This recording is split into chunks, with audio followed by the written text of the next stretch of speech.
Hey everybody. So there's something I wanted to talk to you about. Just get off my chest. And this is the first time I ever had to talk about this because this is the first time this has ever happened to me. I was recently in the hospital for low blood sugar. And I was scared that it would go into something serious like me going into a coma because my blood sugar went down to 43. So my blood sugar kept going up and down for like the past 24 hours from the 40s to the 60s. So by later on that night, I said between 5 and 8 o'clock, I forgot I was checking my blood sugar again and it went up to 50. So I checked my blood sugar the old way. And on my finger stick, it says 139. So I was like, I can't even like trust the Freestyle Libre monitor anymore. And I spoke to the nurse about it. I had a doctor's appointment, and was it Monday? I had a doctor's appointment, and I spoke to the nurse about the Freestyle Libre monitor and how it was severely malfunctioning. And this is like the third time it malfunctioned because the first time I kept having signal loss. It was like, and then I feel like it was based, I guess it was the temperature. Because if I'm sitting in a hot room and say it's over 80 degrees, my monitor will go off and say signal loss. I didn't know that your signal on your monitor could be lost due to temperature. So just like how my body, my physical body could get super hot and it would make me uncomfortable. But fast forward to what I was about to say, because after it got worse, I end up having to go to the hospital. And about time you see this, it'll be like maybe a couple of days later. I don't know. But I had to sit down and think about this person. You know what's very insulting to me? And yes, I'm sitting in my feelings. I'm thinking about it. I'm going over everything that I ever went through with this person. And it really fucking hurt my feelings because I wake up out of this, you know, comatose of this diabetic thing. And a friend of mine who is my sister, I call a lot of close people's my sister or brother because we been stuck by each other for years. Like these are the real peoples who really communicates with me, who checks up on me. And these are the people that never stop checking up on me. Even both of my neighbors. Both of my neighbors are sisters and they consider me their friend. And that is a huge compliment to me because they watch me grow up. They are friends of my family. So they've been looking out for me from day one. And I let my so I thought it was okay from one of my friends to keep my phone just in case anybody calls or texts me because whenever I'm in the hospital, I could barely answer my phone because nurses is always in my face. So she answered the phone and she said that your ex is calling you or texting you, whatever. I was like, my ex texts me? Me talking about May. So she was like, yeah, she texts you with some heartfelt message um, saying about the schoolwork, the tests, and all this stuff. And I was like, I already took my test. So I don't know what she's talking about.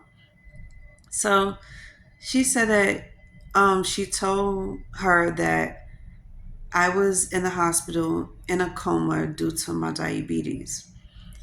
And she was like, oh, sorry to hear that. Me and my family will be praying for her. I'm like, what?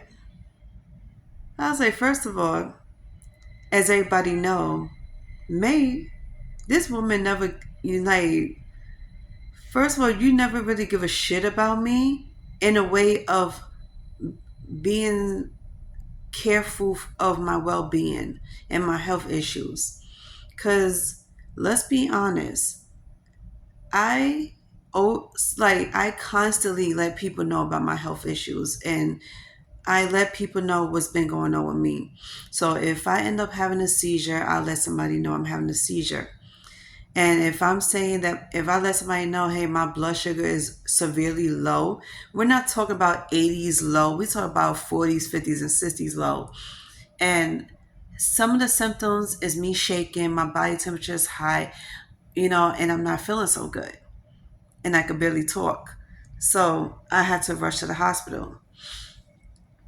And the last thing I said to her was I needed her help bringing my blood sugar back up. And she stood quiet.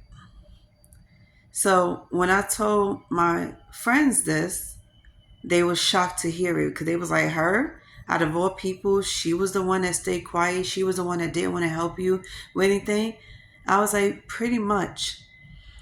But here's the thing that I was most hurt about. When my friends asked who May was, my ex was, she couldn't even say her name or the fact that me and her dated. She just kept quiet. And I seen it in the text. I read the text messages that my friend sent her, and she was like, this woman didn't respond. So it was like she's trying to keep me as a secret, like didn't want to admit that I was her ex or anything like that. And she didn't want to. That's why I was like, what? Like, I was shocked because one, why didn't you want to tell my friend who's like assisting me, what's your name, and who you was to me? Why would you keep it to yourself? Like, stay quiet. Like, you didn't want her to know that me and you dated.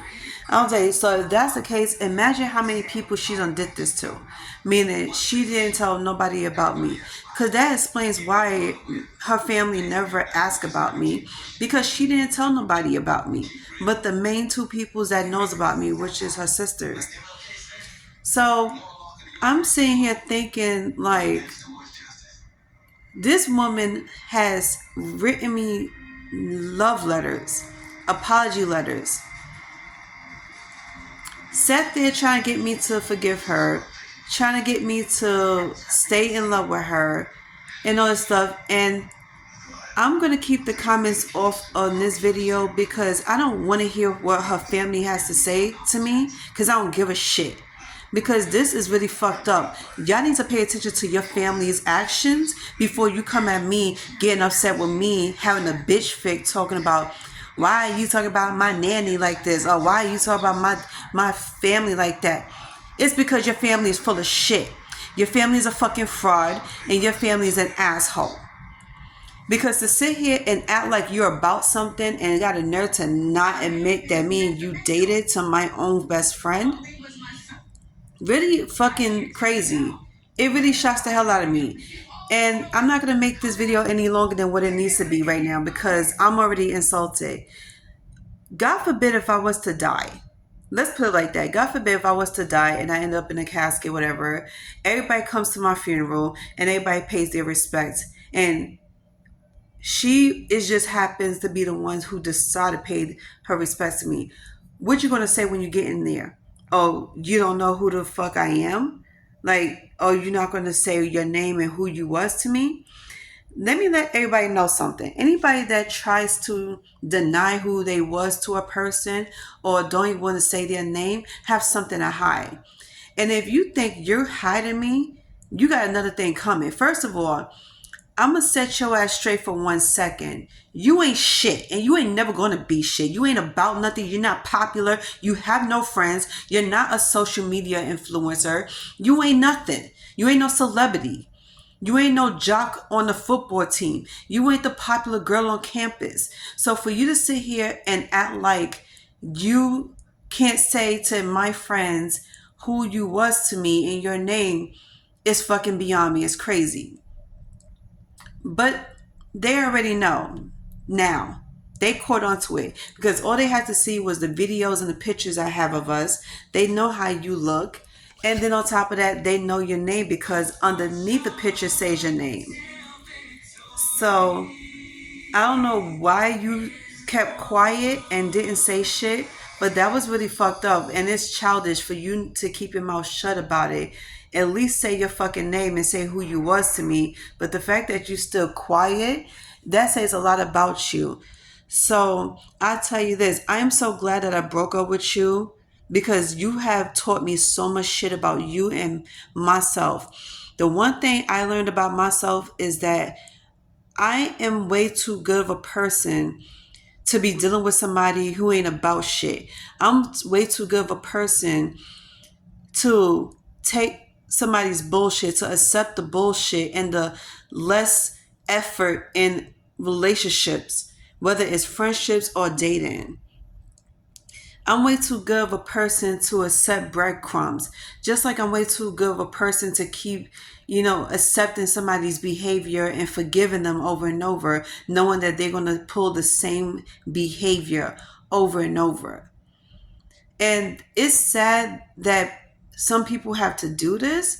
And the ones that claim they really care about you, the ones that claim that they really fucking love you and that they don't want no one else but you. They want to be married to you. Because this is coming from somebody who constantly keeps telling me how much they want to marry me, how much they want to live with me, how much they want to be with me. And then the funny thing is she keep asking me to come back to her city. So if anybody want to know the real truth about this whole situation between me and this woman, then you come and ask me.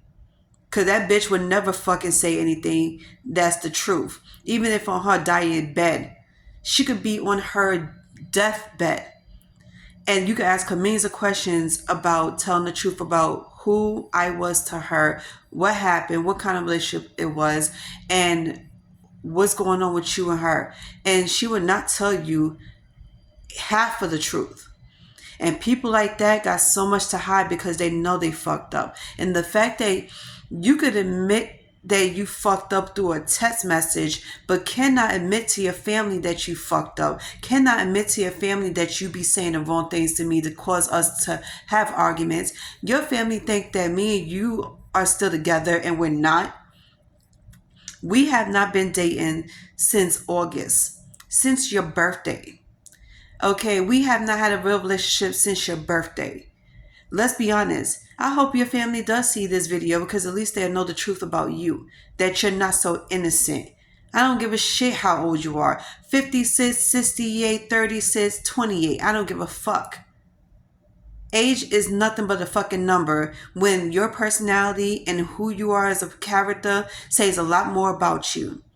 You could have a 50-year-old person that acts like a 12-year-old or acts like a 20-year-old or have a mind of a fucking 20-year-old.